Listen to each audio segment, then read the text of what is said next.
Un paysage entre chaos et quiétude absolue, une ville en ruine figée dans le sel depuis 25 ans.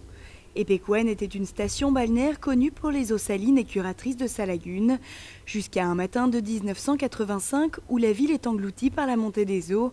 Elle reste 25 ans immergée. Peu à peu, l'eau est repartie, laissant derrière elle un spectacle lunaire posé au milieu de l'Argentine. Là-bas, c'était la rue et on entrait par ici.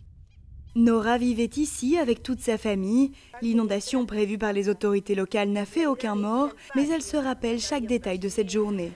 Il fallait tout emporter, vraiment tout. Les portes, les fenêtres, les toilettes, le bidet, les tuyaux, le toit, tout. Dans les années 20, c'est le beau monde qui fréquente Epecuén. Les propriétés des eaux attirent toujours plus de touristes et les années fastes se succèdent. Mais les sécheresses répétées menacent son succès. Fin 70, on entame des travaux pour rediriger différents cours d'eau de la région vers la lagune.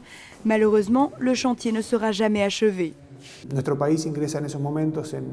À l'époque, notre pays entrait dans une phase douloureuse avec des coups d'État, la répression militaire, la guerre des Malouines. Les travaux ne seront jamais terminés. Ils se sont contentés d'amener de l'eau jusqu'ici, mais ils n'ont jamais fait les travaux pour la faire sortir de la lagune. Oscar est le dernier habitant d'Epecuén. Il en est comme l'ultime gardien, celui qui veille sur cet amas de pierres blanchies où ses parents ont tout perdu. Les gens déplaçaient leurs affaires là où ils pensaient que l'eau n'arriverait pas.